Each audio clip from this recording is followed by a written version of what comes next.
दोस्तों, आप तमाम लोग जानते हैं कि मुफ्ती सलमान अजहरी साहब का मामला जो है वो गुजरात हाई कोर्ट में है और गुजरात हाई कोर्ट में आज फाइनल हियरिंग होनी थी। जस्टिस इलेश वोहरा और साथ में एक और जो जज हैं, यानी कि दो जज का बेंच आज गुजरात हाई कोर्ट में मुफ्ती सलमान अजहरी के मामले में फाइनल हियरिंग सुन रहे थे। इस पूरे मामले में आपको बता दें कि जस्टिस इलेश वोहरा के सामने में IAS सैयद साहब, जो कि मुफ्ती सलमान अजहरी साहब के वकील हैं, और साथ साथ जो स्टेट के प्रोसिक्यूटर हैं, उन दोनों ने अपनी बातें रखी। इन बातों को सुनने के बाद जस्टिस इलेश वोहरा ने एक बार फिर इस पूरे मामले पर अभी फिलवक्त मुफ्ती सलमान अजहरी की रिहाई को लेकर के कोई फैसला नहीं दिया है।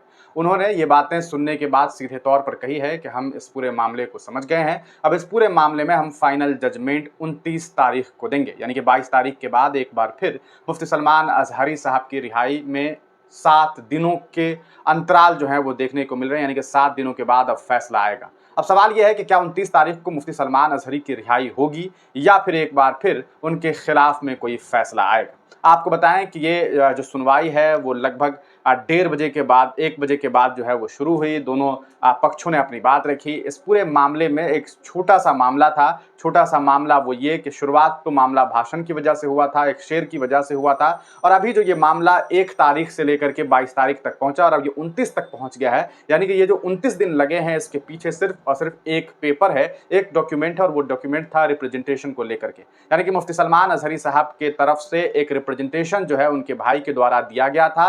उसको लेकर के ये दावा किया गया था कि इसमें इसमें जो है आपको गुजराती भाषा जो है वो मुफ्ती सलमान अजहरी जानते थे, लेकिन उन्होंने अदालत से इस मामले में झूठ कहा, जैसा कि प्रोसिक्यूटर ने इल्जाम लगाया था। लगातार 2 तारीखों तक मुफ्ती सलमान अजहरी के वकील को ये मौका दिया गया कि वो अदालत के सामने वो डॉक्यूमेंट पेश कर सके, जिससे ये साबित हो सके कि उन्होंने किसी भी तरह का जो है रिप्रेजेंटेशन नहीं दिया। लेकिन आपने देखा कि किस तरह से 16 तारीख को इस पूरे मामले में जब सुनवाई हुई, उस वक्त भी इनके वकीलों ने कोई भी डॉक्यूमेंट जो है वो शेयर नहीं किया और इनका कहना था कि हमने कोई रिप्रेजेंटेशन दिया ही नहीं। यानी कि हमारे क्लाइंट ने, मुफ्ती सलमान अजहरी ने ऐसी कोई भी बात जो है रिप्रेजेंटेशन दी ही नहीं, तो फिर हम कहां से इस मामले को लेकर के कोई डॉक्यूमेंट दिखाएं। अब इस पूरे मामले में एक बात जो सामने आ रही है वो ये कि उसके बाद एक नई तारीख दी गई। वो तारीख ये कि 22 तारीख को, और कहा गया कि प्रोसिक्यूटर खुद इस मामले को जो है वो देखेंगे। लेकिन अब आज 22 तारीख को इस पूरे मामले में प्रोसिक्यूटर ने अपनी बात रखी है। इस पूरे मामले में आखिरकार क्या बातें सामने आई, क्या बातें जो है दोनों तरफ से कही गई और किन का पक्ष मजबूत रहा, इसको लेकर के हम नेक्स्ट वीडियो में आपको तमाम जानकारी दे देंगे।